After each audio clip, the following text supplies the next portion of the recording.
वालेकुम दोस्तों, क्या हाल है। उम्मीद है आप सब खैरियत के साथ होंगे और एक अच्छे प्रॉफिट में होंगे। जैसा कि मैंने आपको कहा था कि बीटीसी को अगर जो लेवल मैंने आपको दिए थे उन लेवल से अगर आपने बाय किया अराउंड अबाउट 78 के से, तो वहाँ से आपको 76 के से, तो वहाँ से आपको जो है वो $3000 ऊपर जाती मार्केट मिली। ठीक है, और अच्छी एंट्री वहाँ से हमें मिली, लेकिन मार्केट ने उस एरिया को ब्रेक कर दिया और सेलिंग कंटिन्यूशन जो है वो देती रही। और इसी तरह गोल्ड के जो मैंने आपको प्रीवियस वीक एनालिसिस दिए थे और मैंने आपको एक लास्ट 4H की कैंडल बोली थी जो मार्केट ने क्लोज होने से पहले बनाई थी, तो मैंने कहा था इसका जब तक हाई ब्रेक नहीं होता बाइंग कंफर्मेशन नहीं है। तो वहाँ से आपको मार्केट ने 600 से $700 नीचे की तरफ ड्रॉप दे दिया। ठीक है, और वापस आके अब उसके ऊपर क्लोजिंग देकर मार्केट वहाँ पे स्टेबल है, खड़ी हुई है। ठीक है, क्योंकि मैंने पहले ही कहा था जब इसका हाई ब्रेक होगा 4H कैंडल का तो मार्केट बुलिश होगी, अदरवाइज मार्केट अभी तक बीरिश है। तो मार्केट ने 700 का ड्रॉप देने के बाद वापस आके उसके ऊपर अब जाके क्लोजिंग दी है और वहाँ पे खड़ी है। तो आज हम नेक्स्ट वीक के प्रॉपर एनालिसिस करेंगे और इसमें हम बीटीसी के साथ साथ गोल्ड को भी प्रॉपर ब्रेक डाउन करेंगे। तो चलते हैं एनालिसिस की तरफ और देखते हैं मार्केट जो है नेक्स्ट वीक बीटीसी का क्या मूव दे सकती है। बीटीसी के हवाले से मैंने ऑलरेडी आपको जो है वो लेवल्स जो दिए थे वो तो स्ट्रक्चर बेस जो है वो तो यहाँ पे ब्रेक हो गया। ठीक है, लेकिन अगर मैं इसका मंथली टाइम फ्रेम ओपन करता हूँ तो मुझे यहाँ पे कुछ नया जो है देखने को मिल रहा है जो कि बहुत ज़्यादा हाई प्रोबेबिलिटी है। ठीक है, जैसे कि यहाँ अगर आप देखो तो यहाँ आपके पास एक इंटरनल रेंज लिक्विडिटी पड़ी है। ठीक है, और मार्केट ने इससे अच्छा खासा मूव भी दिया है। अगर हम इसको थोड़े टाइम के लिए हम इसको इग्नोर करें, हम ये ना लें और सिर्फ ये ऑर्डर ब्लॉक ले लें तो ये हमारे लिए और ज़्यादा बेस्ट है। अगर हम इसके साथ साथ हम इसका जो है रिजेक्शन एरिया ले लें तो ये और ज़्यादा क्लियर हो जाता है। तो मतलब मंथली सिनेरियो के मुताबिक अगर मैं टू दी पॉइंट बात करूं तो ये वाला जो एरिया है, ठीक है, जब तक मंथली कैंडल इसके नीचे जाके क्लोजिंग नहीं देती तब तक आप हर डिप से सिर्फ बीटीसी को बाय करते रहें, सिर्फ बीटीसी को बाय करें, सेलिंग आप इग्नोर कर दें। अब मार्केट में यहाँ पर सेलिंग की अपॉर्चुनिटी ख़त्म हो गई है क्योंकि ये मंथली पीडीआरए के अंदर टैप हो चुका है और ये अनटच जो है लिक्विडिटी वाइड पड़ा था। ठीक है, ये जो आप एफईजी देख रहे हैं बेसिकली ये एफईजी जो था ये लिक्विडिटी वाइड था, इंटरनल लिक्विडिटी ले लें। ठीक है, ये मार्केट ने फिल करने के बाद अपना ऑर्डर ब्लॉक के ऊपर अनटच ऑर्डर ब्लॉक के ऊपर टैप किया और अब आपको बीटीसी अच्छा खासा अप देखने को मिल सकता है। मैं आपको टू दी पॉइंट बात करूं तो मैं फॉर एग्जांपल अगर यहां से बाय करता हूं, मैं इस ऑर्डर ब्लॉक के नीचे ऐसा रखता हूं। ठीक है, जो कि थोड़ा बड़ा हो जाता है। ठीक है, लेकिन रिस्क रिवार्ड रेशो जब आप मैनेज करते हो तो फिर आपको ये चीज़ें नहीं नोट होती कि एसएल छोटा है या बड़ा है। तो मेरे हिसाब से मेरे जो टारगेट निकल के आता है, अगर मैं यहाँ पे एक एंट्री ले रहा हूँ तो उसके हिसाब से मैं आपको to the point TP to SL बात करता हूँ। अगर आप एसएल इस ऑर्डर ब्लॉक के नीचे रखते हो, ठीक है, तो आपका टीपी 98,600 का बनता है। ये मेरे हिसाब से आपके पास जब तक मार्केट इसका लो ब्रेक नहीं करती, इस कैंडल का मंथली इस रेड कैंडल का लो ब्रेक नहीं करती, तब तक आपके पास ये टारगेट ओपन है और आप इस टारगेट के लिए हर डिप से बाय करते रहेंगे। लोअर टाइम फ्रेम में आप और ज़्यादा इसकी कंफर्मेशन ले सकते हो, डेली टाइम फ्रेम में ले सकते हो। ठीक है, जैसे हम डेली में जाते हैं तो डेली में आके हम यहाँ पे अपॉर्चुनिटीज़ देखें तो हमारे पास अपॉर्चुनिटी अभी तक तो ओपन है। ठीक है, और 1H में जाते हैं तो 1H में जो है आपको यहाँ पे ट्रेड मिली भी होगी। ठीक है, 1H में देखें ना, हर चीज़ का एक सिनेरियो होता है। ठीक है, मार्केट में डेली का लो ब्रेक हुआ। ठीक है, देखें ना, मंथली पीडीआरए था। ठीक है, फिर डेली का जो था उसका प्रीवियस जो डे की कैंडल थी, मतलब आप ले लें कैंडल थर्सडे की, उसका जो है लो पॉइंट जो है वो ब्रेक हुआ। लो ब्रेक होने के बाद फ्राइडे को क्या हुआ, मार्केट ने लो ब्रेक करने के बाद मार्केट स्टॉक शिफ्ट करके 1H में ट्रेड दी। ठीक है, कैसे दी, यहाँ पे देखें, लो ब्रेक हुआ, मार्केट स्टॉक शिफ्ट हुआ, यहाँ पे ये फेयर वैल्यू गैप था, मार्केट ने यहाँ से आपको एक अच्छी खासी अपॉर्चुनिटी दे दी। मतलब अगर हम यहाँ से बाय करें और हमारा इसके नीचे एसएल हो, ठीक है, आप यहाँ पे देखें ट्रेड। ठीक है, ये 1:2 अगर हम मिनिमम टीपी लें तो अभी तक हमारा टारगेट हिट नहीं हुआ, मतलब अभी तक हम अपनी ट्रेड को होल्ड करके बैठे हैं। और हमारा अब तक टारगेट हिट नहीं हुआ। मतलब टारगेट लो टाइम फ्रेम के मुताबिक क्या बनता है 72 के 500 600 तकरीबन के $72,600 का जो है ये हमारा जो है इस टाइम 1H के अकॉर्डिंग अभी भी टारगेट बनता है। और अभी तक मार्केट कहाँ पे खड़ी है 68 के 800 समथिंग, ठीक है, यहाँ तक खड़ी है। लेकिन अभी भी मार्केट के अब जाने के चांस है। मतलब ये जो अभी लो लगा लिए, इस लो के ब्रेक होने से पहले पहले 72 के 600 तक जा सकती है। जो फ्यूचर ट्रेडिंग करते हैं, ठीक है, उनके लिए भी, और जो स्पॉट ट्रेडिंग करते हैं उनके लिए भी ये तो मेरे अंदर से एक पूरा सिग्नल ही हो गया, ठीक है। तो उन्हें ये चीज़ समझ आ गई कि हमने हर डिप से कन्फर्मेशन बेस पे हमने सिर्फ बाइंग ही करनी है। तो BTC के लिए सिर्फ इतना ही था। अब हम चलते हैं गोल्ड की तरफ। गोल्ड का अगर हम चार्ट देखें तो गोल्ड में टेक्निकली जो मार्केट ने मूवमेंट दी है, ठीक है, वो काफ़ी अग्रेसिव दी है, ठीक है। मैं यहाँ पे 4H में जाता हूँ और 4H में जाने के बाद मैं आपको यहाँ पे प्रीवियस वीक की जो है वो एग्जांपल दिखाता हूँ कि प्रीवियस वीक मैंने आपको जो एरिया दिया था, ऑलमोस्ट प्रीवियस वीक जो मैंने आपको लेवल कहा था, मैंने ये कहा था, ठीक है, ये वाला, कि इस कैंडल के ऊपर हमें क्लोजिंग चाहिए। लेकिन ऐसा नहीं हुआ, मार्केट ने इसके ऊपर अभी तक भी क्लोजिंग नहीं दी हुई, ठीक है। तो यहाँ पे जब तक क्लोजिंग आती तो हमें एक अच्छी अपॉर्चुनिटी मिलती। लेकिन मैंने ये भी कहा था कि अगर इसके ऊपर क्लोजिंग नहीं आई तो मार्केट को आपको ड्रॉप देखने को मिलेगा, और वो हुआ भी। अब हम देखते हैं कि मार्केट अभी जहाँ पे खड़ी है यहाँ पे नेक्स्ट क्या परफॉर्म करेगी।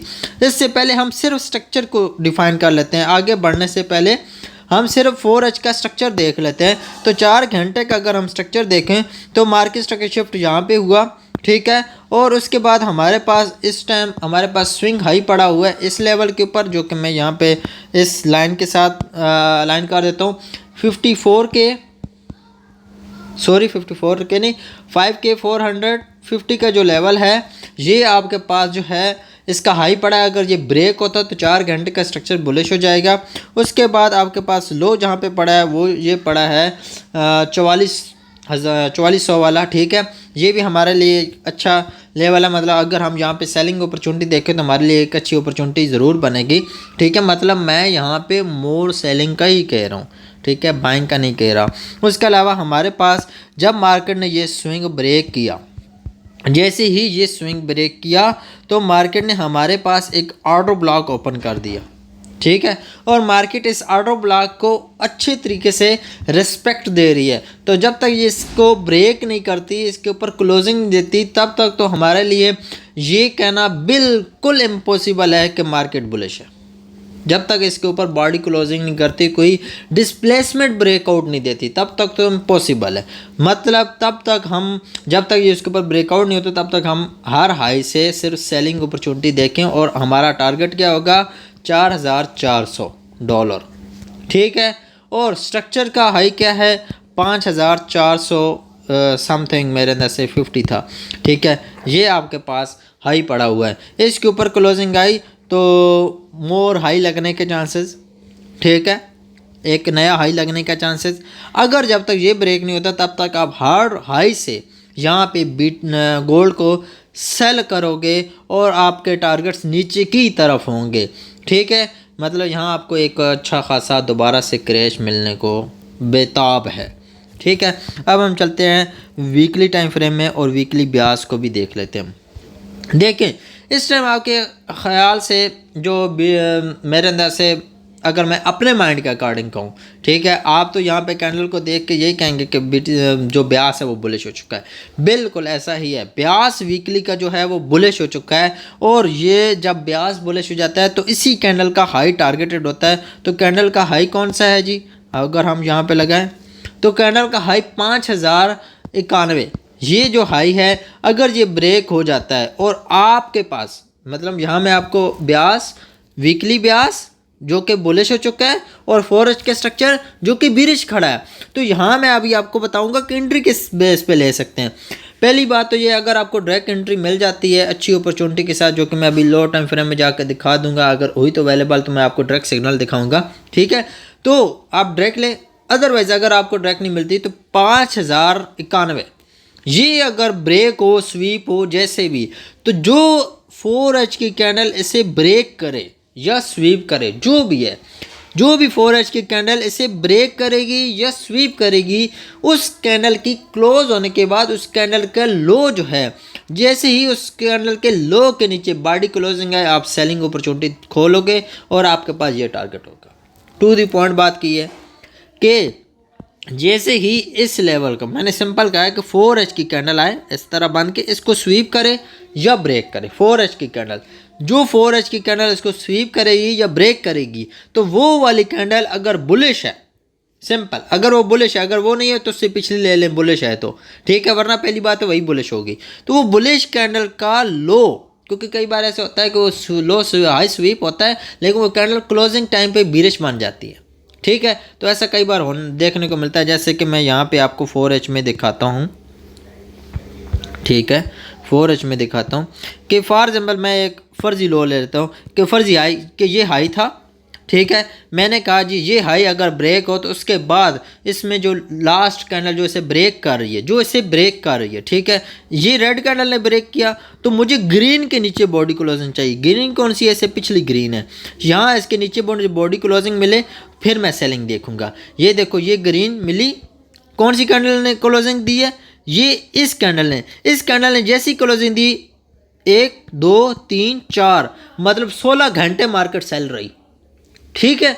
ये एक एग्जांपल है जो कि आपके लिए बहुत ज़्यादा इंपॉर्टेंट है, ठीक है। इसी को हम टर्नर शो भी कह सकते हैं कि जो कैंडल किसी हाई या लो को ब्रेक करती है, जिस डायरेक्शन में ब्रेक करती है, अगर वो बाय ट्रेंड चल रहा है, ठीक है, तो वो लास्ट जो बाइंग कैंडल होती है उसमें ब्रेकआउट टाइम पे उसके नीचे बॉडी क्लोजिंग चाहिए होती है। वैसे तो यहाँ पे ऊपर और भी ग्रीन बनी है, मैं वो नहीं ले रहा, मैं जिस कैंडल ने ब्रेक किया पहली बात है वो ग्रीन हो, अगर वो ग्रीन नहीं है तो उससे पिछली ले लें, उससे पिछली ग्रीन है तो हम वो ले लेंगे और उसके लो के नीचे बॉडी क्लोजिंग हो और उसी टाइम फ्रेम में, ठीक है, फिर हम उसके रिटेस्ट पे, उसी लाइन की रिटेस्ट पे आप सेल करोगे और यहाँ पे अपनी सेलिंग अपॉर्चुनिटी को होल्ड कर सकते हो, ठीक है।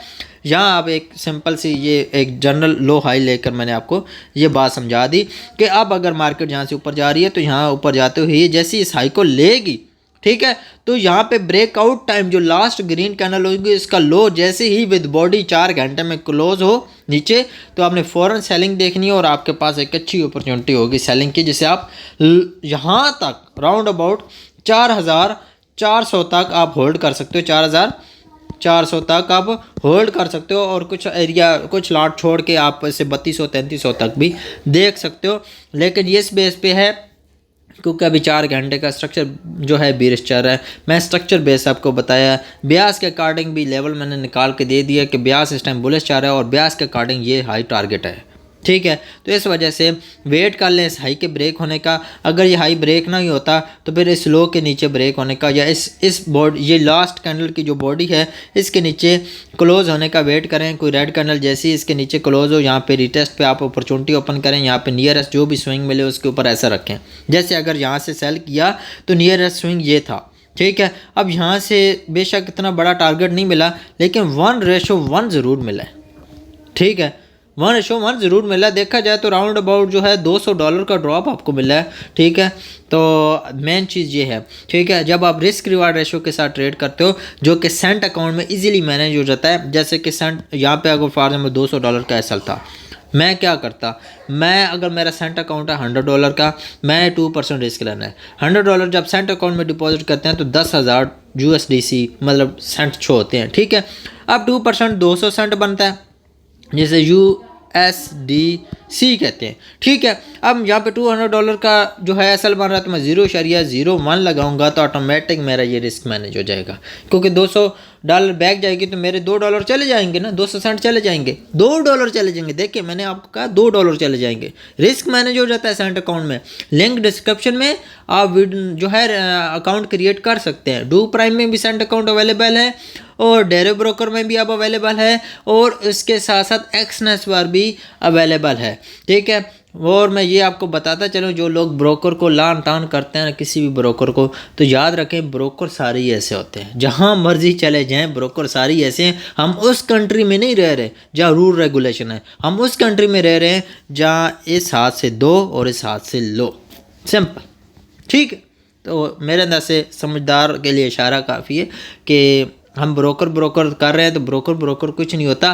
ब्रोकर सारे अपनी मर्जी के मालिक होते हैं, जहाँ मर्जी चले जाएं। डू प्राइम अभी पाकिस्तान में बहुत उसे प्रमोट कर रहे हैं, मैं भी प्रमोट किया, लेकिन मैं आपको रियलिटी बताऊं, मेरे 4 अकाउंट थे डू प्राइम में, 3 में SL हुआ, 1 में TP हुआ, सेम TP SL लगे हुए थे। ठीक है, तो मेन चीज़ बताने का मकसद मैं अपना एक्सपीरियंस शेयर किया आपके साथ यार, कि ब्रोकर कोई भी हो, लेकिन एक्सपीरियंस की मैं इस चीज़ की गारंटी देता हूँ कि मैंने 6 साल में मेरे साथ स्कैम नहीं हुआ, कोई भी 1 सेंट का भी। हाँ, किसी के साथ हुआ है, हो सकता है, जैसे डू प्राइम में मेरे साथ हुआ है, लेकिन मेरा ही दोस्त डू प्राइम का एक अच्छा लेवल पे बंदा बैठा हुआ है, वो डू प्राइम में अच्छे सीट पर है, लेकिन वो कहता नहीं हुआ। ठीक है, तो मेन चीज़ यार टू द पॉइंट है कि ऐसा किसी के साथ होता है, किसी के साथ नहीं होता, ये लक की बात है। कोई ब्रोकर किसी के साथ कभी भी 2 नंबरी कर सकता है। ठीक है, तो अपने रिस्क पे डिपॉजिट करें, अपने रिस्क पे काम करें, किसी और के कंधे के ऊपर हथियार रख के ना काम ना करें। तो टू द पॉइंट है बात, उम्मीद है समझ आ गई होगी। गोल्ड के एनालिसिस मैंने बिल्कुल क्लियर बताए हैं कि जैसे ही इसका ब्रेकआउट हो तो ये नहीं अन्यवा इसमें सेलर बैठ जाए, नहीं, आपने उस कैंडल की जो जहाँ पे ब्रेक करेगी, लास्ट ग्रीन कैंडल का ब्रेकआउट देखना है। इस लाइन को जो ब्रेक करेगी, अगर वही ग्रीन है तो उसके लो का ब्रेकआउट देखना है, अगर वो नहीं है, उससे पिछली है, तो उसके लो का ब्रेकआउट देखना है, उसके बाद सेल करना है। अदरवाइज अगर इससे ऊपर मार्केट इसी तरह बुलिश रहती है तो आप बाइंग एंट्रीज आपको मिलती हैं, तो आप लो, जैसे यहाँ पे कोई ना कोई बाय मिली होगी, इसी वजह से मार्केट ऊपर जाती रही। ठीक है, तो जब आपको बाइंग एंट्री मिल रहे हैं तो यहाँ पे बाय करते रहो। ठीक है, अदरवाइज जो स्ट्रक्चर बेस्ड सेलिंग है वो मैंने आपको बताया, इस हाई के ब्रेकआउट होने के बाद जो लास्ट ग्रीन कैंडल है उसका ब्रेकआउट देख के आप यहाँ पे सेल करोगे और आपके पास टारगेट होगा 4400। याद रखें, वीकली ब्यास में जैसे ही हाई ब्रेक होता है तो आपके पास ऑटोमेटिक ड्रॉ ऑन लिक्विडिटी ये बन जाती है। अभी तक ड्रॉ ऑन लिक्विडिटी ये है। ठीक है, अभी तक ड्रॉ ऑन लिक्विडिटी ये पड़ी है, लेकिन जैसे ये हाई ब्रेक होगा, स्वीप होगा, उसके बाद ड्रॉ ऑन लिक्विडिटी ऑटोमेटिक ये होगी। हम इसको टारगेट करेंगे इंशाल्लाह। नेक्स्ट वीडियो में मिलते हैं, अपना बहुत सारा ख्याल रखें, अल्लाह हाफिज़।